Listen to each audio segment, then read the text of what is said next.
Hi, I'm the Guitar Trooper, YouTube's favorite old guy.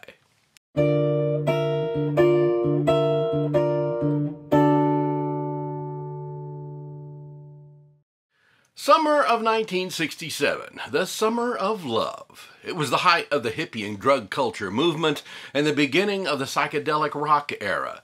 The Haight-Ashbury district in San Francisco became a tourist stop so those folks not familiar with hippies could observe them in their natural environment, much like visiting a zoo. Remember these songs? They were all in the top 5 on the Billboard Hot 100 during June of 1967, and not all of them were progressive types either. Let's run them down. First up, Respect, Aretha Franklin. Respect was written by Otis Redding, and he released it on his own in 1965 as a single. It went to number 4 on the Hot Rhythm and Blues chart and number 35 on the Hot 100. Aretha's reworked version, recorded on Valentine's Day in 1967 at Fame Studios in Alabama, went to number 1 on the Hot 100, staying there for 2 weeks, and 8 weeks on the Hot Rhythm and Blues chart. Little Bit of Soul, the music explosion.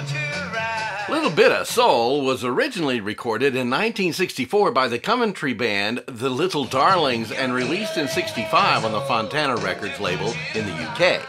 The Music Explosion, a garage band from Mansfield, Ohio, was a certifiable one-hit wonder. Little Bit of Soul is the only song that they did that charted in the top 40. In fact, they recorded 4 other songs, one making it to number 63, and the other 3 failing to even break into the top 100. I Got Rhythm, The Happenings. The Happenings formed in 1961 and were initially called the Four Graduates because they had just graduated from high school. And they had the hit See You in September in 1966, which was the cover of an original song recorded by the Tempos in 1959. The Happenings were known as a cover band, and this song, written by George and Ira Gershwin in 1930, may just have been the ultimate pop music cover.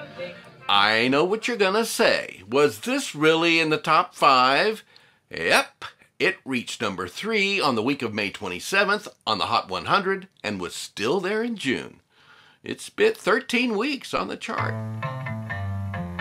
Windy, The Association. Written by folk singer-songwriter Ruth Ann Friedman and demoed to the Association while she was staying in the group's communal house, it was the group's second U.S. #1 hit following Cherish in 1966. The lead vocals were sung primarily by guitarist and new band member Larry Ramos, along with the vocalist Russ Giguere. Both would sing lead together in the band's last top 40 hit, Time for Livin'. The only member of the group that played an instrument on this recording was Terry Kirkman, who did the recorder solo. Every other instrument was played by studio musicians. Him or Me, What's It Gonna Be? Paul Revere and the Raiders.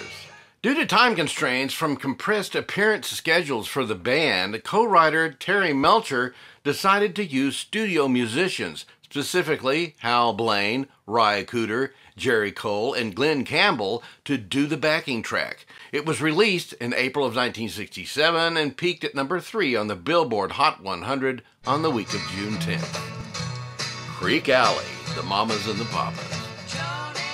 In late 1966, John Phillips and Michelle Phillips set out to write an autobiographical song about how the group was formed and what went on when they were first singing together. The title refers to the club in the Virgin Islands in which they performed when they were first singing together, and it's also where Cass Elliot first became a member of the group. It went to number 5 on the Billboard Pop Singles chart on the first week of June 1967 and to number 1 on the Canadian RPM chart. It was the last Mamas and Papas top 10 hit. Can't Take My Eyes Off You, Frankie Valli. This song, recorded and released in April '67, was written by band members Bob Crewe and Bob Gaudio specifically for the Four Seasons. Frankie Valli intended this song to be the first one for him to do without using a falsetto voice, allowing him to break out of the falsetto corner that he had put himself in on earlier recordings with the Four Seasons. In his words, "I didn't want to sing like that my whole life." It became his biggest hit, reaching number 4 on the Billboard Hot 100 and was certified gold with over 1 million copies sold. Groove It, the Young Rascals. This song, arranged and recorded at the Talent Master Studios in New York City in March of 1967, was written by group members Felix Cavaliere and Eddie Brigati, literally about a former girlfriend of Felix. Atlantic Records did not want to release it at first because it was so very different from the previous recordings of the group. Some promotional help from DJ Murray the K in New York City pushed the single to the top of the chart, reaching number 1 on the Billboard Hot 100 in May of 1967 and still in the top 5 in June. It was also the only Young Rascals hit in the UK, charting at number 8. Release Me and Let Me Love Again, Engelbert Humperdinck. He started out under the name of Jerry Dorsey. In 1965, he found an old friend, Gordon Mills, who was managing Tom Jones. Gordon and Jerry got together as manager and client, and Gordon made the decision to change Jerry's name to Engelbert Humperdinck. His version of Release Me reached number 4 on the Billboard Hot 100 for the week of May 20th and was still there in June.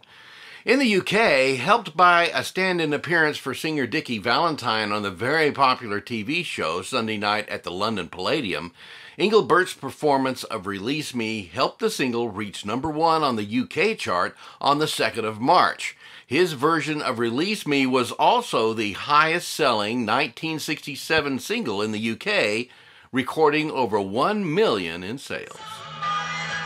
Somebody to Love, Jefferson Airplane. The original title was Someone to Love, and it was written by Grace Slick's brother-in-law, Darby Slick, while they were in a short-lived group called The Great Society. It was actually released by The Great Society in February of '66, but it went nowhere. Grace took it with her when she joined Jefferson Airplane.